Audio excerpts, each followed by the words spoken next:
रियासती सदर Bahujan Samaj Party doctor R S. Praveen Kumar ने कहा है कि सालाना बजट का सिर्फ 1% अक़लियतों के लिए मुख्तस करना नाइंसाफी है, जो रियासत तेलंगाना की आबादी का 12% है। उन्होंने कहा है कि अक़लियतों ने भी अलहदा तेलंगाना तहरीक में हिस्सा लिया और मुकदमात का सामना किया, लेकिन तेलंगाना में अक़लियतों की हिमायत से इनकार किया गया, जो हासिल किया गया। आज बहुजन समाज पार्टी के रियासती दफ्तर में मुस्लिम उमायदीन से मुलाकात करते हुए उन्होंने कहा है कि वजीर KTR, जिन्होंने कहा था कि वो हैदराबाद शहर में सैकड़ों कंपनियां कायम करेंगे और हजारों लोगों को रोजगार फराहम करेंगे। उन्होंने दावा किया कि अक़लियतों के लिए इस्तेमाल की जाने वाली जमीनों पर कब्जा करके उसे अमीरों के हवाले करने से कंपनियों के जरिए जो रेवेन्यू हासिल होता है, उसका इस्तेमाल मुसलमानों की तरक्की के लिए नहीं किया जा रहा। उन्होंने रियासत भर में वक्फ बोर्ड की जमीनों की CBI तहकीकात का मुतालबा किया। तेलंगाना के बहुजन समाज पार्टी के जरिए जो प्रेस कॉन्फ्रेंस है, ये प्रेस कॉन्फ्रेंस बहुत खासियत है इसका और बहुत इम्पॉर्टेंट प्रेस कॉन्फ्रेंस है, क्योंकि तेलंगाना में 12% पॉपुलेशन जो मुसलमान बरादरी का है, तो वो लोगों का देखभाल के लिए, वो लोगों का भलाई के लिए ये प्रेस कॉन्फ्रेंस लगाया गया। और इसमें जितने भी शामिल है प्रेस दोस्तों को मैं धन्यवाद देता हूँ, शुक्रिया अदा करता हूँ। और देखिए, तेलंगाना में अभी तक जो 9 साल के तेलंगाना के संघर्ष में मुस्लिम समाज भी शामिल थे और वो लोग भी बहुत कुर्बान किए और वो लोग भी लाठियों पुलिस एक्शन में जख्मी हो गए और वो लोग के ऊपर भी पुलिस केस हो गए। और तेलंगाना के जो जंग में, लड़ाई में, तेलंगाना सेपरेट तेलंगाना के लड़ाई में कई मुसलमान के कौम का भी शहीद है। तो मगर तेलंगाना जो 9 साल का हुकूमत में, जो तेलंगाना राष्ट्र समिति यानी कि BRS अभी और KCR जी का हुकूमत में बिल्कुल मुस्लिम समाज का ज़्यादा भलाई नहीं हुआ है। सिर्फ बातों से हो रहा है मगर काम में कुछ नहीं हो रहा है, ग्राउंड में ज़मीन पे कुछ नहीं दिख रहा। इसीलिए आज मुस्लिम यूनाइटेड फ्रंट के साथ और सूफी साहब है हमारे साथ और हमारे वरिष्ठ नेता और अबरार अहमद जी और मौलाना शफी मसूदी और मुद्दीन साहब रहीम भाई और साहब मोहम्मद सद्दार हुसैन, सभी लोग हैं, आबिदा बेगम, सब लोग हमारे साथ शामिल है। और ये बहुत इम्पोर्टेंट प्रेस कॉन्फ्रेंस है। आप लोगों को फिर एक बार शुक्रिया अदा करते हुए, देखिए, सबसे पहला चीज़ ये है कि तेलंगाना में बहुत सारे मुस्लिम, बहुत सारे मतलब 90% लोग अभी भी गरीबी में जी रहे। तो वो लोगों को कम से कम 100 गज का लैंड, वक्फ लैंड बहुत है तेलंगाना में। वो वक्फ लैंड में हर फैमिली को, गरीब फैमिली को 100 गज लीज पे देना चाहिए, वो अलॉट करना चाहिए। वो सरकार नहीं कर रही, बल्कि सरकार क्या कर रही है, सरकार, तेलंगाना के सरकार वक्फ लैंड को, पिछले सरकार के जैसा तेलंगाना सरकार भी वक्फ लैंड को पूरा कब्जा करने के चक्कर में है। वक्फ लैंड जितने भी है वो बहुत बड़ा अमीर लोगों को, चाहे वो कोकापेट हो, चाहे वो गच्चीबोली हो, चाहे वो वेस्ट जोन हो, चाहे वो आदिबटला हो, हर जगह शमशाबाद हो, हर जगह वक्फ लैंड को बेशर्म के जैसा पूरा कब्जा करके वो पूरा अमीरों का हाथ पे लगा रहे हैं। इसके वजह से गरीब लोगों का पूरा लूट हो रहा है। तो इसीलिए हम तेलंगाना सरकार को ये डिमांड करते हैं कि वो वक्फ लैंड को हिफाजत करे और वो वक्फ लैंड से हर गरीब मुस्लिम को 100 गज का लैंड लीज पे दे या अलॉट करे, ताकि वो लैंड से, वो जमीन से, वो 100 गज का जमीन से वो, या चाहे वो अपना मकान बन सकता है, नहीं तो वो अपना मलगी बना सकता, या उससे कुछ ना कुछ बिजनेस कर सकता। तो वो पहला डिमांड है हमारा। और दूसरा डिमांड ये है कि जितने भी इमाम और मौजूद है, वो लोग का, इमाम लोग का हानरोरियम उसको देना चाहिए और उसका बढ़ाना चाहिए। वो बहुत इंपॉर्टेंट चीज़ है, वो भी हम डिमांड करते हैं। और तीसरा चीज़, मुसलमान बरादरी का ये लोग एक हामी दिया था कि 12% रिजर्वेशन देंगे। अभी तक का 12% रिजर्वेशन का कोई काम सफल नहीं हुआ, सिर्फ बातों के चक्कर में है, गवर्नमेंट वालों को घुमाने के चक्कर में है, लेकिन असली जमीन पे कुछ काम नहीं हो रहा। ये 12% रिजर्वेशन भी हम डिमांड करते हैं। देखिए छत्तीसगढ़, झारखंड, अपने बाकी मुल्के छत्तीसगढ़, झारखंड, तमिलनाडु, कर्नाटका में वो राज्यों ने अपने पॉपुलेशन के मुताबिक, चाहे वो एससी हो, ओबीसी हो, मुसलमान हो, पॉपुलेशन के मुताबिक रिजर्वेशन को बढ़ाया। तो हम भी यही चाहते हैं, तेलंगाना में मुस्लिम समाज का 12% आरक्षण दिए। आरक्षण माने कि रिजर्वेशन देना, कोटा देना चाहिए, ताकि मुसलमान बच्चे और लड़कियां लड़के वो जितने भी पढ़े लिखे हैं उसका नौकरी आ सकता है। तो वो हम डिमांड कर रहे। और ऐसी गवर्नमेंट लैंड अलॉटमेंट्स में या गवर्नमेंट कंपनीज लगाने में या जॉब्स प्राइवेट कंपनी में भी मुसलमान समाज को रिजर्वेशन चाहिए। मैं आज ये सवाल पूछना चाहता हूं माननीय अपना मिनिस्टर इंडस्ट्रीज केटीआर जी को, मैं ये सवाल पूछता हूं, आज असेंबली के फ्लोर में आप बोल रहे कि हजारों इंडस्ट्रीज आ गए तेलंगाना में करके, हजारों जॉब्स हमने पैदा किया करके बोल रहे हैं। मैं ये सवाल पूछता हूं, तो ये हजारों जॉब जो आप क्लेम कर रहे हैं तेलंगाना के असेंबली का फ्लोर में, मैं उसमें मुसलमान समाज के लोग कितने हैं? आपके पास आंकड़े हैं तो बताइए कृपया आप तेलंगाना समाज को। तो आपके पास नहीं है। पूरा अमीर लोग, तो तेलंगाना से बाहर के लोग, वही लोग आके तेलंगाना के जमीन पे काम कर रहे हैं, मगर तेलंगाना में जो पैदा हुआ सो मुसलमानों को कुछ भी नहीं मिल रहा। बल्कि आप गच्चीबोली में जो लैंड में आप पूरे इतने भी कंपनीज लगा रहे, उसमें वक्फ का लैंड भी है। वक्फ लैंड में जो कंपनीज लगा रहे, उसमें कम से कम मुसलमान लोगों को भी तो कोटा मिलना चाहिए। वो नहीं आ रहा, तो क्यों नहीं आप एक कानून पास नहीं कर सकते? क्यों नहीं जियो निकाल सकते? वो नहीं निकाल रहा। आप सिर्फ बातों से समय चला रहा, लेकिन कुछ भी नहीं कर रहा। वो एक हम डिमांड करते हैं। और जितने भी वक्फ का लैंड कब्जा हो गया, हैदराबाद शहर में या महबूबनगर शहर में या निजामाबाद शहर में या आदिलाबाद शहर में, कई जगह वक्फ का लैंड पूरे आउटराइट कब्जा हो गए। सरकार का आंखों के सामने कब्जा हो गए। बल्कि सरकार में जितने भी अमीर लोग हैं वो लोग कब्जा कर चुके हैं। हम इसीलिए ये बोल रहे हैं कि उस पर सीबीसीआईडी इंक्वायरी होना चाहिए। पूरा तफ्तीश, एकदम जोरदार तफ्तीश होना चाहिए। वो तफ्तीश के रिपोर्ट असेंबली का फ्लोर में लगाने, कौन है वो कब्जा किया सो, वो क्या आपका सरकार के लोग हैं या पिछले सरकार के लोग हैं, कौन है वो, उसका पूरा डिटेल दिया जाए और उसके ऊपर क्रिमिनल एफआईआर दर्ज करना बहुत जरूरी है और तफ्तीश करना बहुत जरूरी है। वो लोग अंदर भी भेजना बहुत जरूरी है, क्योंकि वो कौम की लैंड है। ये गरीब, जितने भी गरीब मुसलमान है, गरीब चाहे कौन सा भी कौम में हो, खास करके गरीब मुसलमान का लैंड है। तो गरीब मुसलमान को वो लैंड से जो रेंट जो है और लैंड का वैल्यू जो है वो मुसलमानों का भलाई के लिए होना चाहिए। वो जरूर वो हम ये डिमांड करते हैं तेलंगाना गवर्नमेंट से, वो सीबीसीआईडी का इंक्वायरी करना चाहिए उसके ऊपर। और आज वक्फ बोर्ड है, उसके ऊपर कोई जुडिशियल पावर नहीं। जो केसीआर जी का आजू बाजू वाले हैं, जो नजदीक वाले हैं, उसको ऐसे ही दिया गया है। वो लोग अपने भलाई के लिए वक्फ बोर्ड को यूज कर रहा है, मगर कौम के कोई भलाई नहीं हो रहा है।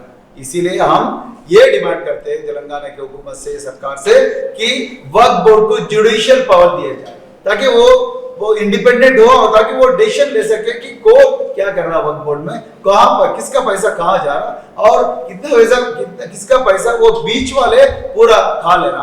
वो पूरा चीज तेलंगाना के मुस्लिम बिरादरी को जान मालूम होना चाहिए। और Nizamia medical college, Charminar hospital, Osmania hospital का जितने भी हॉस्पिटल्स है, दवाखाना है, उसका रिपेयर भी जरूर होना चाहिए। अभी तक गवर्नमेंट वो हॉस्पिटल्स का कदम भी नहीं लगा। अभी तक तेलंगाना के मुख्यमंत्री केसीआर जी ने अभी तक एक बार भी उस्मानिया हॉस्पिटल में अपना कदम नहीं लगाया। क्यों? क्या तेलंगाना मुस्लिम समाज आपको वोट नहीं डाले? जरूर डाले। तो फिर क्यों आप जाके ये जितने भी दवाखाने हैं क्यों उसका रिपेयर नहीं करवा रहे? तो कहां जा रहा है पैसा? 3 लाख करोड़ का बजट परसों आपने किया, पिछले साल में 2.5 लाख का बजट आपने असेंबली में लगाया। तो उसमें से कितना पैसे आप मुसलमान समाज को दे रहे हैं? सिर्फ 2200 करोड़। 2200 करोड़ 1% से कम है। लेकिन मुस्लिम का आबादी, मुस्लिम का बिरादरी का परसेंटेज जो है 12%, 12% है, मगर बजट में हमको 1% दिया गया। ये तो शर्म की बात है। केसीआर जी, आप इफ्तार देने से या कपड़े, रमजान के दौरान कपड़े देने से काम अच्छा नहीं होता। तो आप पैसे भी देना चाहिए। ये पैसा आपका बाप का जागीर नहीं है, ये पैसा लोगों का है। लोगों का मेहनत का कमाई है वो अपने टैक्स के रूप में आपको दिया गया है, और आपने अपने फार्म हाउस के लिए पैसे लगाए, अपने फार्म हाउस के सड़क के लिए पैसे लगाए, अपने जितने भी जमीनों का लैंड का रेट बढ़ने के लिए आप पूरा रोड्स लगा रहे हैं। लेकिन मुस्लिम समाज का जितने भी लोग हैं उसका बढ़त के लिए आप 1% का भी पैसे नहीं दे रहे, बल्कि आप 3 लाख करोड़ का बजट बोल रहे और 2200 करोड़ दे रहे। वो 2200 करोड़ भी अभी तक रिलीज नहीं हुआ। तो माइनॉरिटी डेवलपमेंट कॉर्पोरेशन या माइनॉरिटी कमीशन का बजट देखिए, उसमें खर्च देखिए, 0। तो आपको वोट देना चाहिए? ये भी अपना मुस्लिम कौम के भाइयों और बहनों, ये सब चीज आप जानना चाहिए। और अजमेर दरगाह में रुबात के नाम पे जो बिल्डिंग बनाना था वो भी अभी तक नहीं बना। तो फिर कौन रोके आपको? क्या आप कितने पैसे चाहते हैं उसके लिए? कम से कम 50 करोड़ में हो जाता, नहीं तो 10 करोड़ में हो जाता। 1 पैसा भी वो आपने सैंक्शन नहीं किया। तो आपने अपना खुद का फार्म हाउस अच्छा बनाया, अपना खुद का ऑफिस अच्छा बनाया। अब सेक्रेटरीट जरूरत नहीं है उसका, फिर वो सेक्रेटरीट 1200 करोड़ से लगा रहे। गरीब मुसलमान अपना रिलीजियस एक्टिविटीज के लिए जाते हैं, तो क्या प्रॉब्लम है? वो भी हम डिमांड करते हैं। और पिछले इलेक्शंस में, पिछले चुनाव में इस्लामिक कन्वेंशन सेंटर के बारे में आप बात किया, अभी तक उसका बारे में कुछ नहीं हुआ। तो हम उसको भी उसके बारे में भी हम डिमांड करते हैं, उसका भी जरूर उसका कंस्ट्रक्शन होना चाहिए, उसके लिए भी बजट रिलीज होना चाहिए। यही चीज हम तेलंगाना के मुख्यमंत्री केसीआर जी और तेलंगाना बीआरएस के सरकार को डिमांड करते। अदरवाइज हम आने वाले चुनाव में ये सब चीज, आप 9 साल का हुकूमत दिया, आपको 1 पैसा भी काम नहीं किया। ये खास करके वक्फ लैंड को बारे में, और वक्फ लैंड का हिफाजत और वक्फ लैंड का जो जितने भी इनकम है वो इनकम मुस्लिम समाज को अब नहीं दिया, अब सिर्फ अमीर लोगों को दिया, वो दौलतपुर अमीर लोगों को दिया। तो हम ये मुद्दे को लेकर हर गांव में जाएंगे, हर मोहल्ले में जाएंगे, हर शहर में जाएंगे, और जो आपने धोखा दिया मुस्लिम समाज को उसका बारे में जरूर हम बात करेंगे। और आने वाले दिनों में आपको हराएंगे, और आने वाले दिनों में असली स्वतंत्रता से, ईमानदारी से जो मुस्लिम समाज का भलाई करने के लिए कोशिश करता, उसी को हम गद्दे पे बिठाएंगे। ये वादा है हमारा तेलंगाना मुस्लिम समाज को। हम जरूर आपके लिए काम करेंगे, पूरे ईमानदार से, पूरी जुनून से, पूरी शक से हम आप लोगों के लिए काम करेंगे बोल के। और मैं बहुजन समाज पार्टी के अध्यक्ष के रूप में आप लोगों को मैं ये वादा देता हूँ। जय भीम, जय भारत, बहुत बहुत शुक्रिया। और एक बार धन्यवाद करते हुए मैं तेलंगाना के मुस्लिम कौम को बताना चाहता हूं कि बहुजन समाज पार्टी का फाउंडर जो है मान्य श्री कांशीराम जी महोदय है। मान्य जी कांशीराम जब वो जिंदा था, उसका ये नारा था कि जिसकी जितना संख्या भारी उसकी उतना हिस्सेदारी। माने कि आप 10% है, आपको हर जगह 10% का कोटा मिलना चाहिए। तो हम आने वाले चुनाव में तेलंगाना के मुस्लिम समाज को मैं ये वादा करना चाहते हैं कि आने वाले तेलंगाना चुनाव में हम मुस्लिम कौम के जितने भी कैंडिडेट्स हैं, हम उसके पॉपुलेशन मान लीजिए 12% है, 12% है, 12% टिकटा हम मुस्लिम समाज को देंगे।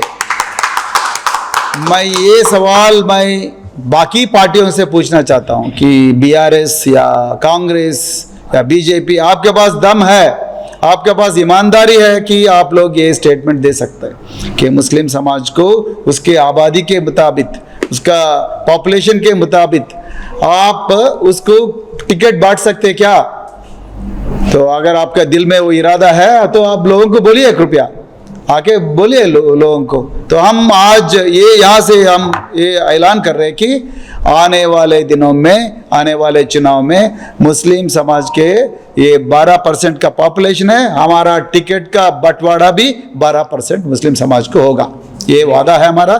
तो मैं यही चीज़ आपको बोलना, क्योंकि हमारा फाउंडर माननीय श्री कांशीराम महोदय ने और बहन जी कुमारी मायावती जी ने यही नारा पे चल रहा है। पिछले उत्तर प्रदेश चुनाव में पिछले 2022 में हुआ है, उस चुनाव में 100 मुस्लिम कौम के लोग हम टिकट बंटवारा किए हमारा माननीय बहन जी कुमारी मायावती जी ने, माने कि 25% टिकट जो मुस्लिम समाज को बंटवारा किए थे। हम उसी मुद्दे पे, उसी बात पे अभी भी खड़े हुए हैं। मैं ये सवाल कांग्रेस को पूछना चाहता हूँ, ये सवाल मैं बीजेपी को पूछना चाहता हूँ, ये सवाल बीआरएस को पूछना चाहता हूँ। आप इसी बात पे खड़ के रह सकते क्या?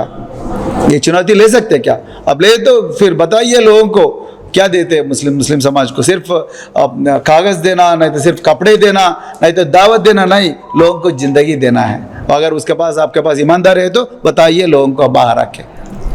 जय भीम, बहुत बहुत शुक्रिया।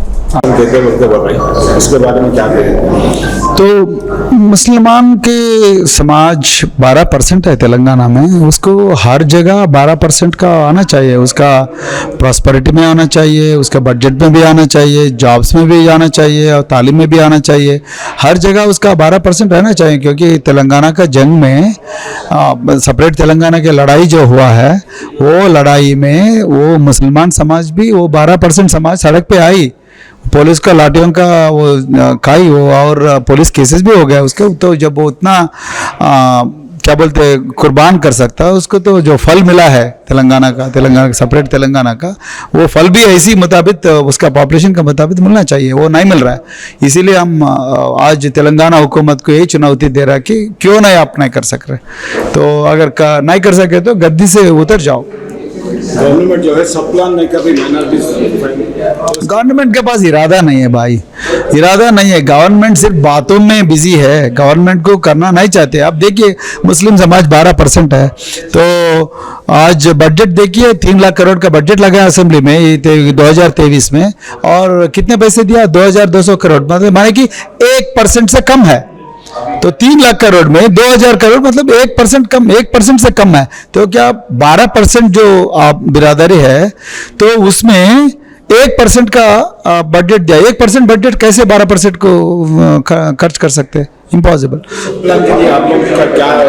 हम सब प्लान से ज़्यादा हम वक्फ लैंड जो है मुस्लिम का, हर मुसलमान के प्रॉपर्टी है वो वक्फ लैंड में हर मुस्लिम, गरीब मुस्लिम फैमिली को खास करके 100 गज देना चाहिए, 100 गज लीज पे देना चाहिए। और वो 100 गज कैसे इस्तेमाल करना उसके गाइडलाइंस भी बनता बाद में, लेकिन हर 100 गज तो देना करके एक डिसीजन तो लेना चाहिए। दूसरा चीज जो है वक्फ बोर्ड को जुडिशियल पावर्स देना चाहिए। तीसरा, वक्फ का लैंड्स जितने भी जमीन जायदाद कब्जा हो गए, वो जमीनों के ऊपर तफ्तीश होना चाहिए सीआईडी का, और जो जितने भी गुनहगार है उसको अंदर भेजना चाहिए। तो ये हम पहले डिमांड कर रहे हैं। और 12% का रिजर्वेशन भी चाहिए, तो वो भी सरकार नहीं कर सक रहे। सिर्फ इफ्तार दावत देने से या कपड़े देने से गरीब मुसलमान का कोई भलाई नहीं होता। वो दो, लेकिन वो उससे लोगों का भलाई नहीं होता। लेकिन ये वक्फ लैंड देने से भलाई होता, और रिजर्वेशन देने से भलाई होता, और ये जितने भी कंपनीज है उसमें जॉब्स में रिजर्वेशन देने के भलाई होता, ये सब चीज़ों से भलाई होता। लेकिन और पॉलिटिक्स में, चुनाव में वो टिकट बांटने में भलाई होता। वो टिकट 12% में देने के लिए बोलिए मुसलमानों को, क्यों नहीं दे ये चीज़। रैली में आप जो है प्रगति भवन पे ब्लू झंडे लहराएंगे बहुजन समाज? जरूर, आज नहीं तो कल हमारा मुद्दा, हमारा गोल यही है, हमारा मंजिल यही है कि हम एक दिन जरूर एक नील झंडा लहराएगा प्रगति भवन में, क्योंकि प्रगति भवन में पिछले 75 साल देखिए एक गरीब लोगों से एक सीएम नहीं बना, मगर बहुजन समाज पार्टी का ये नारा है कि एक गरीब लोगों में से एक जरूर सीएम बन के प्रगति भवन में नील झंडा लहराएगा।